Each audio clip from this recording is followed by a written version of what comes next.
Hello guys! Ngayong araw pa lang official start ng Cabrasup 2024 at dito sa Quirino Province naganap. So kasama namin ang mga iba't ibang university galing sa ibang lugar sa pagpaparada. At sa aming paglalakad ngayon nakita namin si Nanay na todo indak sa tugtugin ng mga marching band at kasama ko nga pala ang aking kaibigan si Diana. So yan, naglalakad kami dyan banda at sa likod namin ang Batanes State University at ngayon ay nasa St. Mark na kami at nakita namin yung mga kandidata ng mga taga Isabela State University at Kumawai. So, yun, napakagandang araw ngayon at malapit na kami sa venue kung saan gaganapin ang opening ng Cabrasup Region 2 2024. At fast forward nga, nasa bungad na kami ng sport complex ng Quirino at nangunguna na ang Batanes State University. Nasa likod nila ang Cagayan State University at talaga namang kasama nila ang kanilang mga staff at pakaway-kaway pa sila, handang-handa na sila makilaban sa mga sport. So, sunod sa kanila ang Isabela State University at kasama nila ang kanilang kandidata at mga staff at coaches. Kanilang likuran ay ang Nueva Vizcaya State University na nakakulay dark green. So, sunod na ang PNU o ang Philippine Normal University na talaga naman napakagandang kanilang uniform na color blue at handang-handa na rin silang makilaban. At syempre, ang aming pambato dito sa Quirino, ang Quirino State University with our candidates na napakaganda at napakagwapo. Kasama din namin yung mga staff at mga players dito at nag-aalab ang kanilang uniform. So, fast forward na sa Quirino Tourism Complex na ako at dito banda gaganapin ang opening. So sa aking paglalakad nga ay nakita ko ang mga PNU na talaga namang todo cheer sa kanilang university.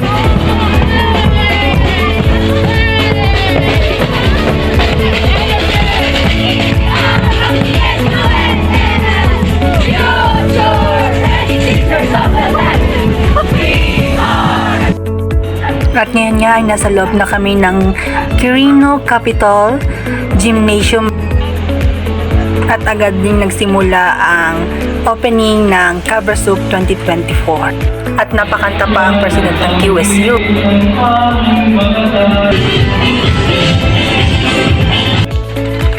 At sa mga oras na ito ay isa-isa nang nagparade ang mga iba't ibang university dito sa Region 2 at nauna ang Batanes State University na kasama nila ang kanilang staff at hawak ang kanilang banner.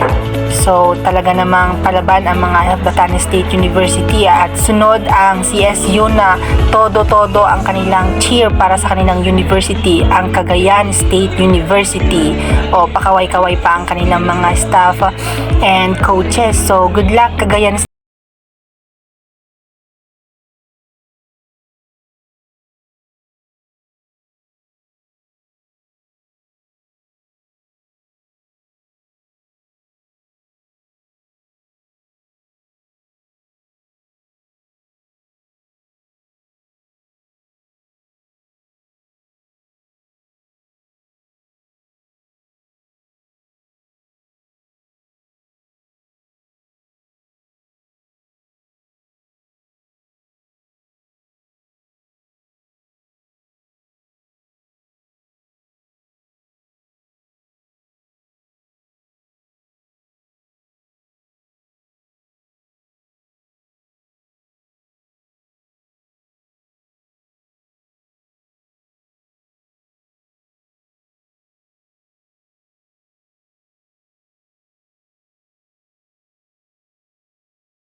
At pagkatapos nga ng picture opportunity ay nagpakitang gilas kaagad ng mga PNU o Philippine Normal University.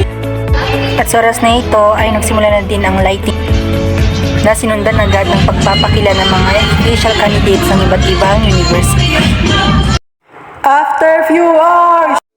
Pagkatapos nga namin kumain ay nagdiretso na agad kami dito sa venue ng dance competition at agad-agad din nagsimula ang patimpalak ng folk dance at nanguna ang PNU at sumunod ang QSU na talaga namang napakagaling nila.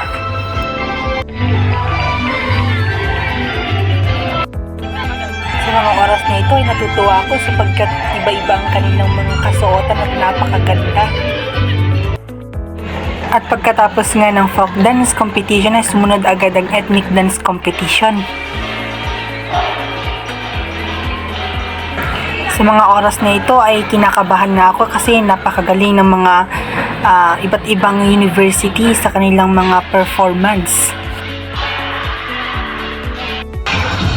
At sa competition ng hip-hop dance ay talaga namang napakagaling ng mga iba't ibang university at napaka-energetic ng mga dancers ng iba't ibang university. At napapasigaw pa nga ang mga supporters ng QSU.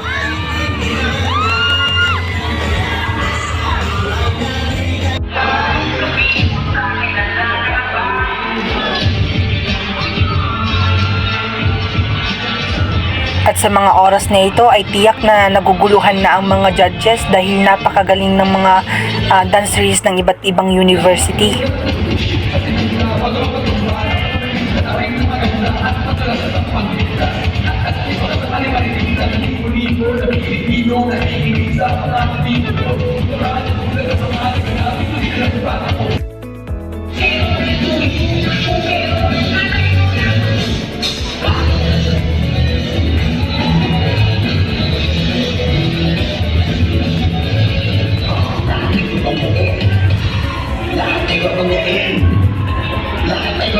At pagkatapos nga ng hip-hop ay sumunod na agad ang contemporary dance na talaga namang napakagaling din nila.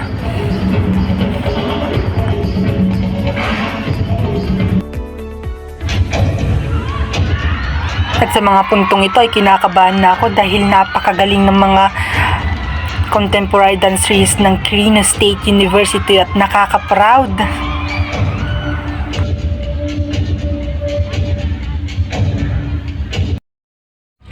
And that's conclude ang first day and official start ng Cabrasuc